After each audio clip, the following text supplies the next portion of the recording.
Some viewers may find this disturbing. Viewer discretion is advised. Hi my loves, it's Destin.Choice and you're watching Choice TV. So today's video, I feel like it was very important for me to get on here and talk about Winter Blanco recently getting on her podcast exposing Trey Songz. Now if you guys haven't heard, Winter Blanco, the famous Instagram model, the girl from Bad Girls Club who's known for being a bully, who essentially turned her life around, became an artist, got her life together, and is doing pretty well for herself, recently got on her podcast Behind the Likes, and she basically exposed her experience with Trey Songz. Now, I've made a video about Winter Blanco before. If y'all didn't know, a couple years ago, Winter Blanco wrote a book called See, I Was Right.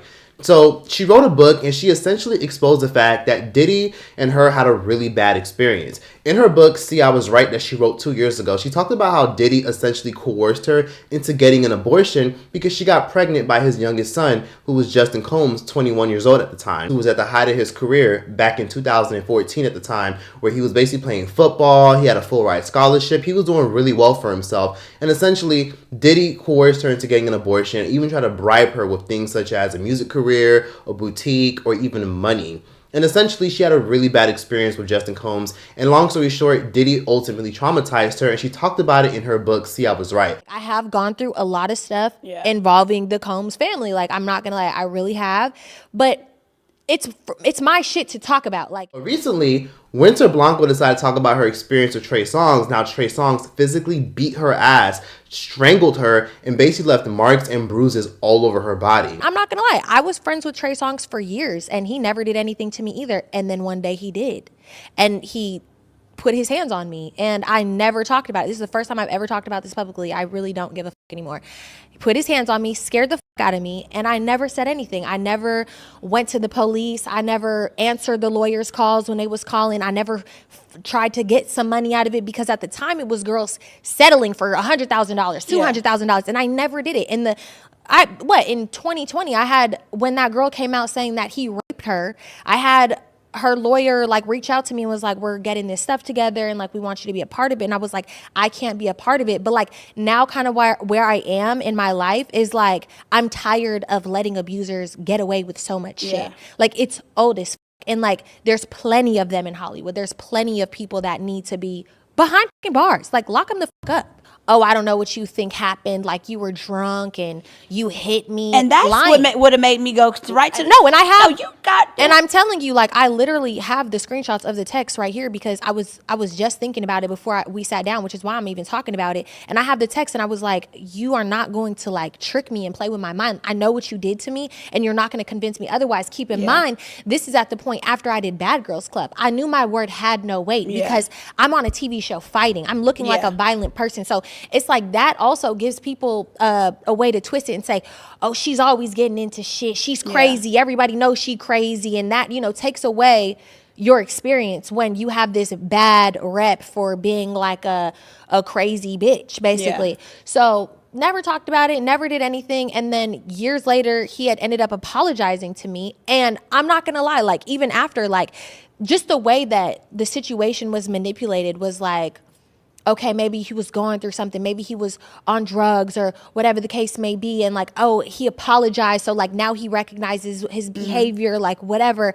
And I'm not going to lie, I did forgive him. And I really didn't like firmly sit in it. Like, I'll never fuck with him again or be cool with him again until I saw that girl. I think her name was Dylan. She was one of those twin girls who play basketball, super pretty girl. She came out on New Year's Day and was like, Trey Songz raped me. And I was like, you know what? I'm not tripping. Never talked about it. And I remember I was like, not ever going to talk about it because I was still trying to do music. And I was just like, I don't want this to affect my career. Which a lot of women have to deal with. I had TMZ like calling my manager because like, and trying to talk to me and trying to have conversations with me. And I was like, no, I will not. Like, I will not. How did people find out about, like, how did anyone I don't really know how they found out exactly, but I was with a group of friends when it happened. They didn't see it happen, but I had went and got in the car with them after. And I was like, I had like marks on my neck and scratches on my neck. All my nails were broken. My hands were bleeding. My knees were scraped up and shit.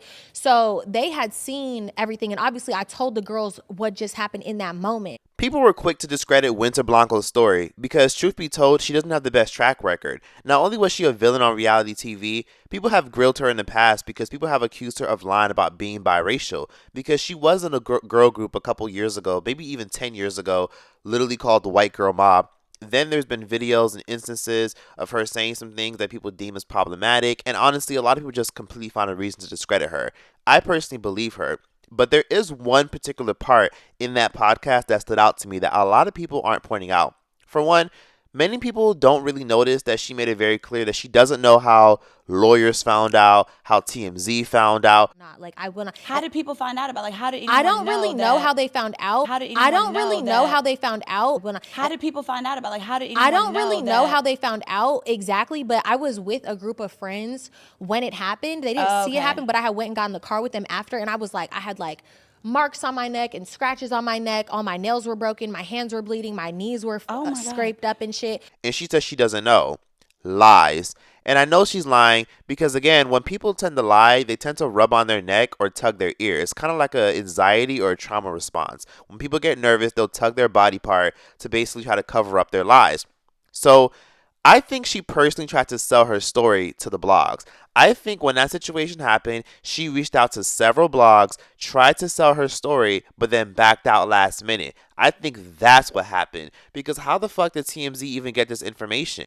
Now, we all know Trey Songz is a known predator in the entertainment industry only because you've seen it for countless times. You've seen instances where women have tried to expose him out of nowhere. They settle out of court. Then women come out saying that they were intimidated. They were threatened behind the scenes. I could even use Selena Powell as an example. She claimed that she was raped by Trey Songz, but yet when she tried to follow a lawsuit, she ended up throwing it out the window. Yeah, I wouldn't lie on Trey Songz. And if I was to lie, I just can't imagine someone being a millionaire and not taking legal action. You did protect Trey by not taking legal action, but that's not the case either. I didn't protect Trey. I dropped the charges on Tremaine because he literally I was moving into the building. And he said that he was gonna make it very uncomfortable for me to live there. And I could say the same thing for Kiki. Kiki, to an extent, is just like Selena Powell. To an extent, she didn't want to press charges because apparently they handle things behind the scene. I had been drinking and eating, and it wasn't a professional environment. It was not a place where I'm like, I'm in the right mind to decide if this works with my brand, if I like the artist. I don't know nothing about the artist, that it's also in the song. Did you say no to the producer or to Trey? I said first no to the producer, then said no to the assistant, and then said no to Trey, and then said it again after I, came out the closet. What did you mean by sexual intimidation? I mean, just that, sexual intimidation. I feel as a female, often I'm put in situations where sometimes males will use their masculinity, their sexuality to taunt you. I hate to have to bring and say that and make it known, but look, I ain't the first person that's gone through. People have gone through this all the time. In college, in high school, but these aren't the things that I've experienced. So this was like kind of one of my first major experiences. It would be like you going to a party where the biggest jock is there, and the whole time he's like, you can get screwed, you can get this, you can get that, and you ain't no little girl no more. Have you heard from Trey since you posted it? I haven't heard from him directly. Trey later responded to Kiki during an interview on The Breakfast Club, and he completely denied all of Kiki's story and completely discredited her and made it seem like she was crazy, she had issues, and she got too drunk that night. Now, what happened with Kiki Palmer, man? You tell me, bro. Was she? We tried to figure that out up here. We thought she was allegedly high or drunk to be. That's what I said. I said she got high and went and hid in the closet. I ain't snitching on nobody. that sounds like high behavior. Absolutely. The thing about when you shoot a video, and I waited to have this conversation because I knew we'd talk about it, but ain't nobody put her on camera without asking. There's a sign on the door that there's a video being shot. You step on these premises, you will be recorded. Defame me. Kiki is on, she got me on her Snapchat. I'm talking to girls, I'm smoking, I'm doing all type of stuff. I don't know she's shooting me on her Snap. Did I go on?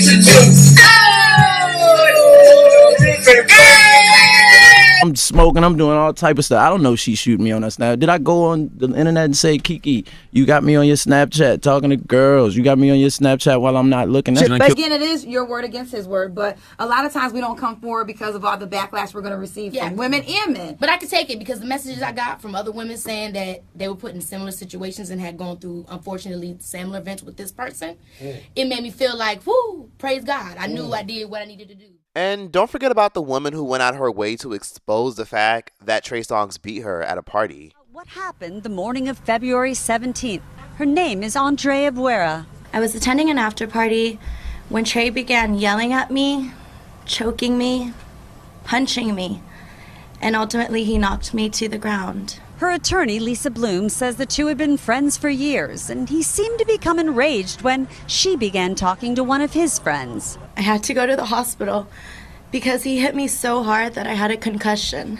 NEVAAA says the next day she had dark bruises on her body, face, and neck. Last week, she got a restraining order against Songz. Trey Songz, you picked on the wrong woman this time. So ultimately, where there's smoke, there's fire. For the past 5 years, it's just been a crazy shitstorm of Me Too people. However, within this past year, it's been crazy. As we all know, Diddy's currently under fire because, as we all know, he's currently being investigated for human trafficking and having a lot of very salacious and inappropriate tapes that the feds are currently looking for. And as we speak, more information is going to come out because, as we all know, Diddy recently got his house raided. Then there's instances like Dan Schneider, who, if y'all didn't know, was a very popular producer at Nickelodeon, created a lot of our favorite shows. And currently, Dan Schneider's going through a whole expose tour because everyone's coming forth saying how much of a creep Dan Schneider was, including the people that were associated with him due to all the creepy jokes. So it's very clear that people in Hollywood right now are getting exposed left and right, and it's going to continue. It's God's side and the other side, and we don't care nothing about the other side. Period. All of these big deviants is all catching hell in 2024. It's up for all of them. It don't matter if you Diddy or whoever you is. TG Jakes, any of them. All lies will be exposed. That's all. And anyone who takes that the wrong way, know why they take it the wrong way. The truth is the light. And honestly, some of your faves are probably going to be next. But that's another video. Now, I actually knew about this probably about 2 years ago. And let me tell you guys how I know. I knew about this because Winter Blanco came out with a second book titled You Should Have Listened. Now, it didn't do as well as her first book where she talked about Diddy. But in her second book, she talked about her life stories, talked about her life growing up in her 20s, dating high-profile celebrities, her obsession with athletes, her fame chasing, and her essentially trying to build her brand outside of being a reality TV star and being on a ratchet reality TV show. And basically, she talked about her crazy experiences trying to climb the ladder in the music industry, from shitty contracts, getting scammed, getting played, signing horrible contracts, people stealing her music, her going through attorneys. But what famously caught my attention, what caught some people's attention on Threads, is she talked about her experience with Trey Songz in this book. I managed to snag her book, and I'm basically going to summarize everything she talked about and what Trey did to her in her book. Now, in her book, in chapter 13, she titled the chapter Surviving R&B, which should tell you everything you need to know, and the fact that she was low-key trying to drop hints on who she was talking about. She left Trey Songz nameless in her book, but if you read her book, she explicitly stated that this all started from a friendship that she had with Trey Songz, which then manifested him into acting irrational, and she even suspected that he might have been on some crazy drugs because she saw a monstrous look in his eyes. So, long story short, she nicknamed Trey Songz Tony Temple in her book, obviously to protect his identity.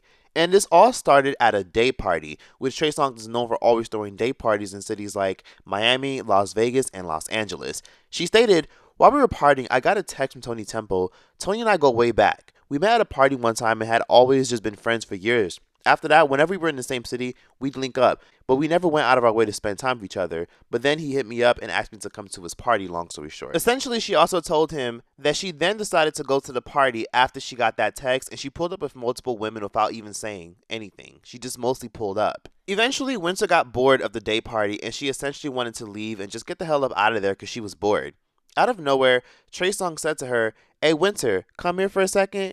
Come upstairs with me," Tony said as he motioned for me to follow him. I took a deep breath and said, "Okay, but hurry, I have to go. We have another stop to make," and said to my friend Janessa, "Give me a few minutes, girl. I'll be right back." And then I looked over at Beast, who is Trey Songz's friend. Can you give them Can you get them back their phones? Because Trey Songz, by the way, is known for confiscating phones at parties, but he let Winter keep her phone. And long story short, she stated, Tony was already upstairs by the time all this happened, so I quickly went up to his room where he was waiting, and to be honest, I didn't really know why he wanted me to go upstairs with him because we never messed around, and there wasn't any type of top secret information that he couldn't just tell me in front of everybody else. She followed up with saying that it was simple small talk, with Trey Songz saying, oh, that's good that you're here. Yeah, I saw you were in LA. I was like, damn, we have to link up. The conversation was super casual and pointless, but I just figured he wanted to catch up because we really hadn't seen each other in a while. Winter then said this, and this is what led to all the nonsense. And basically, Winter stated, yeah, for sure. Hey, who's that white girl down there? Is she okay? A part of me was concerned, and the other part of me actually was confused. Tony's energy completely changed. What the fuck? That's been my friend a long time. I was there when her dad died. Long story short, Winter saw a girl who was drugged up looking crazy as hell in the corner of Trey Songz' house. Winter made it abundantly clear that she was just simply concerned. But Trey Songz was oddly irritated with her curiosity to the point where Trey Songz literally said to her, don't ask me about no bitch. He went from calm to furious in half a second. It was the strangest thing I ever seen. I had never seen this side of Tony before. Of course, I heard a few things from blogs about him being a monster, but until that moment, I had never seen any of those characteristics. He didn't necessarily scream, but the way his jaw clenched, he could have shattered his teeth. His eyes became glossy, and it was like he wasn't even looking at me anymore. He was looking through me. I was scared, like real life scared. It took me back to the day when my ex used to beat my ass. In that moment, I stood up and I was like, I'm just asking, chill the fuck out. I said super calmly. As I took step towards the bedroom door, I wish I wouldn't have said those words. As soon as I took the steps to leave his bedroom, Tony grabbed me by my neck with one hand and applied so much pressure that I couldn't breathe. I tried my best to remove his fingers from around my neck. All hell did break loose, and Winter made it clear that she did try to put up a fight. She then said that out of nowhere, Tony dragged her into the hallway. He hit me in the face one more time while half of my hair was still wrapped around his hand. Then he managed to drag me to the top of the stairs when I started screaming even louder. And the whole time, Tony, also known as Trey Songz, spent a lot of his time going out of his way trying to call for his friend Beast for help. Winter then said, let me go, you bitch ass nigga. Let me the fuck go. And she screamed even louder, loud enough for people in the fucking house to hear. She then said Beast, also known as Trey Songz' friends, had finally made it up the stairs to where Tony was beating my ass, and he gave me a bear hug as if he was trying to calm me down before he carried me down the stairs while I was kicking and screaming for Beast to let me go. Essentially, Trey Songz' friend Beast was trying to calm her down. But once we got to the bottom of the stairs, Beast placed me onto my feet, but had a firm grip on each of my arms. Winter had her hair pulled out. She essentially had bruises all over her neck and scrapes all over her thighs because of Trey Songz throwing her all over the room because he would not let go of the fact that Winter was concerned about that young woman that was literally drugged out downstairs. Out of nowhere, Winter then stated that Trey Songz' friend B started apologizing to her consistently, saying, I'm sorry, I apologize. And she said that Trey Songz' friend didn't even seem shocked or confused. It was like he knew what happened because it had happened before. Beast didn't push me out of the front door, but he politely made sure that I was all the way out of the house before he closed the door behind me and locked it. Janessa, Winter's friend, and her homegirls were scared and upset that Winter looked messed up. And one of Winter's friends said, what the fuck just happened? I'm calling the fucking police right now. And Winter said she covered her homegirl's phone and said, no, let's just leave. Let's just get out of here and leave. Winter thought that was the last that she would probably hear of him because she couldn't believe what happened that day. But the next morning she went to sleep, but before that she did take a shower and she just felt so much pain. The following morning, Trey Songz, aka Tony Tempo in her book, stated, the text was straight to the point and it said, hey, did you make it home? Winter then said, that shit literally blew my fucking mind. I couldn't believe he would even fix his bitch ass finger to text me that. And then I replied, are you out of your fucking mind, you bitch ass nigga? You just beat the shit out of me and you want to know if I made it home? She then stated, Tony was more of a monster than I knew. He then replied saying, listen, I don't know what you think happened, but you had a lot to drink, so you may be a little confused. Get some rest and let's talk tomorrow, his text said. I slammed my hands into the bathroom counter out of anger. If niggas don't have shit else, they always have the fucking audacity. So Trey Songz has had this weird thing where he's been able to just get rid of a lot of the fucked up things that he's done. He's been able to like make people silent, and he's been able to basically find a way to somewhat intimidate people. The one thing that really irritates me is the fact that there's a lot of predators in the entertainment industry and no one ever speaks out against them. Notice how a lot of your favorite rappers are so vocal about, I don't know, Candace Owens, or they're so vocal and they want to speak on all these people in the entertainment industry, or they want to speak about someone like 6ix9ine. Like a good example is 6ix9ine. 6ix9ine was obviously, you know, a troll in the entertainment industry. He said the N-word, had rainbow hair, and did the most. And the whole industry was mad at this little Mexican man for saying the N-word, having rainbow hair, and trolling rappers. But yet these rappers who played a role in blackballing him and making sure he never got no radio play, making sure he disappeared from the industry ultimately, never have the same energy against predators in the entertainment industry. Now, pause. I'm not saying 6ix9ine is innocent. He definitely ain't innocent. He's definitely a troll, and he's definitely not the best individual. But let's be very clear. 6ix9ine has also had his fair share of rumors circulating of him assaulting women, doing things to women, and doing, you know, disgusting things to his baby mama after he beat her up, and then he got on top of her while she was in bed, beat up. He's done a lot of crazy things and has been accused of a lot of crazy things, right? But it's funny how it took him snitching and being a rat and helping the feds for the whole industry to be like, nah, he sucks. We don't mess with him. It took that for y'all to eventually turn y'all backs on him. Him snitching, not him allegedly doing things and touching women and doing crazy things allegedly. Isn't that interesting? And the reason is because a lot of these people in this industry, they wear a mask. They put on a front. It's kind of like the effect like when a pastor is like a scammer, or a pastor behind the scenes is like a molester. They will wear these capes to disguise themselves as heroes, pretend that they're good people, when in reality they're just as bad as the predators that they don't talk about or condemn. They want to blackball 6ix9ine. People like Adam22, who has his own, you know, allegations of sexual assault. People like DJ Academics, people like all these people, like Charlemagne the God, who has literally admitted to raping a woman. I went to the sex store and got Spanish Fly. Oh, so you raped her? Shut up. Spanish Fly. They sell it in the sex store. I'm telling the truth. They sell it in the Spanish store. I had the fucking. They sell knives at the store too. You could put that to a girl's throat and have sex with it. That doesn't mean it's illegal. So I put the Spanish Fly in the E&J. We drinking the E&J and shit. So in my mind, I don't know if this shit really worked, but I felt like I got horny as a motherfucker too. Right? So she was drunk as shit, and we had sex and shit, and like. A lot of my boys was trying to come in the room and fuck her. I'm like, nah, chill out. I can't. I'm not doing that. I'm not gonna let you run the train on it. That's rape. Yeah. Okay. So it's just one-on-one. It ain't rape. Yeah. So the next trains are rape. So the next morning she wakes up. And we talk about it. And she's like, "What happened?" I'm like, "Oh, we had sex." She said, "Okay, well, I'm glad it was you." A girl just said, "Yo, at least you raped me." I didn't rape her. I did not rape her. I did not rape her. Hey, if it was any of your cousins or friends who have been raped, I didn't rape her because me and her had every intention of having sex with each other. So then why would you put the Spanish Fly? I'm still a freaky motherfucker, but listen, was she passed out while you fucked her? Nah, she wasn't like. She was like one of those drunks where. No, she was one of those drunks where like. She was one of those drunks where she was like. She wasn't coherent, but she was up.